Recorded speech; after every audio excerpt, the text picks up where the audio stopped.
در این ویدیو با یک تکنیک آشنا میشید که هوش از سرتون میپره. عزیزان، تکنیکی که امروز میخوام با هم کار کنیم فوق‌العاده است.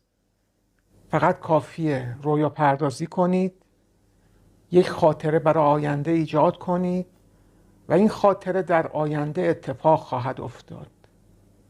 البته با دوره تأثیر از فاصله فرق میکنه. در دوره تأثیر از فاصله هم شما یاد میگیرید که چجوری بتونید از راه دور بر دیگران اثر بذارید. در دوره تأثیر از فاصله این اثرگذاری از طریق مغز سر انجام میشه، ولی در تکنیکی که امروز با هم کار میکنیم این تاثیرگذاری از طریق مغز قلب انجام میگیره. اگر مایلید بدونید چجوری کار میکنه، لطفاً تا پایان ویدیو با من همراه باشید. همه شما میدونید که نورون ها یا در سر یافت میشن، در مغز یافت میشن یا در سیستم عصبی مرکزی یافت میشن. غالباً جای دیگه ای نباید نورون وجود داشته باشه، ولی عزیزان وجود داره. ما هم در روده هامون نورون داریم و هم در قلبمون. و چیزی که امروز میخوام با هم کار کنیم مربوط به نورون های موجود در قلب میشه.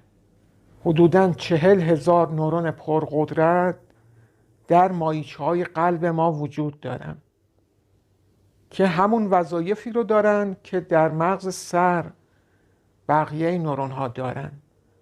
یعنی قابلیت پردازش اطلاعات رو دارن، قابلیت این رو دارن که اطلاعات رو به همدیگه منتقل کنن و همچنین قابلیت ذخیره سازی اطلاعات رو هم دارن. 40,000 نورون که در مایچه های قلب پنهان شدن. این رو جدیداً کشف کردن و براشون بسیار عجیب بود.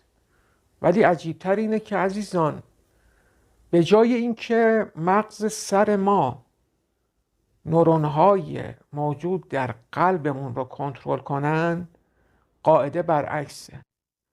یعنی تحقیقات نشون داده که حدوداً 80% ارتباط یک طرفه از طرف قلب به مغز صورت میگیره. یعنی 80% اطلاعات و کنترل ها از طرف قلب بر مغز سر انجام میگیره و 20% فقط مغز در کنترل قلب نقش داره. مسیر ارتباطی این نورون ها مستقیما با 3 مرکز مهم مغز صورت میگیره. یکی آمیگدالا، دومی هیپوتالاموس و سومی قشر پیشانی مغز. یعنی قشر جلوی مغز همون قسمتیه که آگاهی ما حضور داره. این 3 قسمت وظیفه مدیریت بحران وجود ما رو به عهده دارن. یعنی قسمت هایی هستن که حالت واکنش سریع دارن، به خصوص در هنگامی که یک شوک، یک حادثه یا یک تصادف رخ میده. عزیزان، در اون حالت آنقدر زمان کمه که نورون‌های کورتکس مغز ما فرصت ندارن مدیریت کنن اوضاع پیش اومده رو، ولی نورون‌های موجود در قلب ما حالت واکنش سریع رو دارن، به خاطر اینکه حافظه احساسی دارن. این نکته اصلیه که در این ویدیو به ما کمک کرده. یعنی این مسئله بوده که من تونستم این تکنیک رو ابداع کنم و در اختیار شما عزیزان و همراهان عزیز کانال قرار بدم. نورون‌های موجود در قلب ما حافظه احساسی دارن، ولی حافظه صوتی یا بصری یا تصویری ندارن. در این تکنیکی که امروز میخوام با هم کار کنیم، میخوایم این قابلیت رو هم به نورون‌های موجود در قلب اضافه کنیم. برای انجام این تکنیک خیلی راحت باید در حالت مدیتیشن قرار بگیرید. چشماتون رو ببندید 3 نفس عمیق بکشید. از اون نفس‌های عمیقی که شما را به راحتی در حالت مدیتیشن فرو میبرن. حالت دم باید 4 شماره طول بکشه، حبس دم 2 شماره و بازدم 6 شماره. با 3 تا نفس عمیق مشابه این وارد حالت مدیتیشن میشید. بعد عزیزان در شروع کار چند روز اول ما میخوایم حافظه تصویری و صوتی مغز قلب خودمون رو فعال کنیم. بنابراین باید تمرکزمون رو، آگاهیمون رو از روی سر به داخل چاکرای قلب ببریم. به چه صورت؟ به این صورتی که براتون شرح میدم.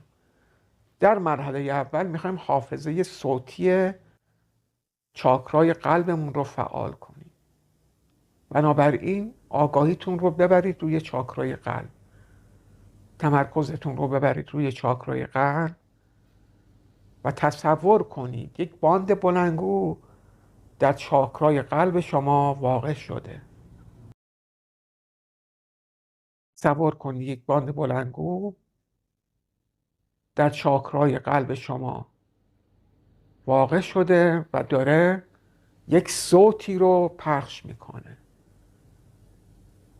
اون صوت هر چیزی میتونه باشه، خودتون انتخاب کنید.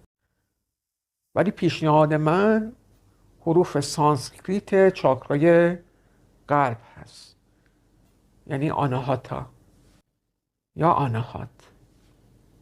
حالا تصور کنید که در چاکرای قلب شما داره یک صوت پخش میشه. اون باند بلندگو مستقل در چاکرای قلب شما داره صوت آناهات رو پخش میکنه. آناهات، آناهات. تمام آگاهی باید بره روی چاکرای قلب. نباید حس کنید که آگاهیتون داخل سرتونه. انقدر باید به این ادامه بدید تا آگاهیتون حس کنید در چاکرای قلبتون مستقر شده. یه چند دقیقه این کار رو انجام بدید، آگاهیتون منتقل میشه. کار ساده ایه، کار پیچیده ای نیست، فقط باید انجامش بدید. حالا چند بار با من انجام بدید. آناهات. فقط فرض کنید که از چاکرای قلبتون داره این صوت پخش میشه. آناهات، آناهات. آگاهیتون باید مستقر در چاکرای قلبتون بشه. فکر میکنم واضح توضیح دادم. فقط کافیه چند دقیقه انجامش بدید.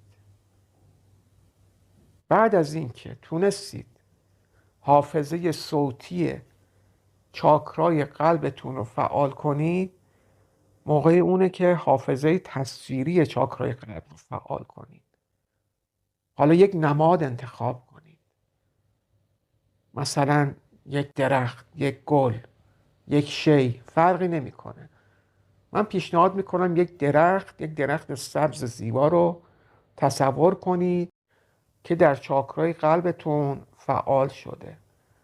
عزیزان، امواج آگاهیتون رو باید حس کنید در چاکرای قلبتون مستقره. تصور کنید که یک درخت در چاکرای قلبتون مستقره. برگاش هم داره تکون میخوره. یک درخت سبز زیبا. هر درختی میتونه باشه. چند دقیقه روی این تمرکز کنید. اینم کار ساده ایه. فقط باید انجامش بدید. این رو برای چند روز باید ادامه بدید تا حافظه صوتی و تصویری چاکرای قلبتون فعال بشه. به این وسیله داریم یک ارتباط بین چاکرای قلب و مغز ایجاد میکنیم. ما میخوایم تصاویر رو از مغز بیاریم به چاکرای قلب. چرا؟ چون نورون هایی که در چاکرای قلب قرار دارن بسیار پرقدرت ترن، قدرتمند هستن. نورون های مغز سر شما برد مفیدش 1 وجبه. یعنی از روی سر 1 وجب بگیرید 25 سانتی متر برد مفید امواجی که نورون‌های مغز سرتون ایجاد میکنه یک وجبه، ولی برد مفیدی که امواج واقع در چاکرای قلب، نورون‌های واقع در چاکرای قلب شما ایجاد میکنن حدوداً 3 متره. برد مفید امواجی که نورون‌های قلب شما ساطع میکنن حدوداً 3 متره. این افق رویداد امواجه، وگرنه برد محدودی ندارن. برد واقعی امواج تمام ذهن کره زمین رو فرا میگیرن، ولی برد مفیدشون انقدره. به خاطر همین ما اگر بتونیم تصاویر و صوت رو در چاکرای قلبمون پیاده سازی کنیم، از این قدرت استفاده میکنیم. یعنی شما اگر بتونید یک خاطره در چاکرای قلبتون ایجاد کنید، برد مفیدی رو که میتونید به این خاطره بدید بسیار زیاده. کپی حافظه احساسی خود قلب میمونه. چند روز باید این حافظه صوتی و تصویری رو تقویت کنید. بعد میرسیم به اصل تکنیک. در اصل تکنیک شما باید یک خاطره ایجاد کنید در چاکرای قلبتون. یعنی حالتی که حالت مدیتیشن دارید، تصور کنید یک اتفاقی در آینده میفته، 1 ساعت دیگه، 2 ساعت دیگه، یا 1 روز 2 روز دیگه. تصور کنید یک اتفاقی در آینده میفته. اون اتفاق چیه؟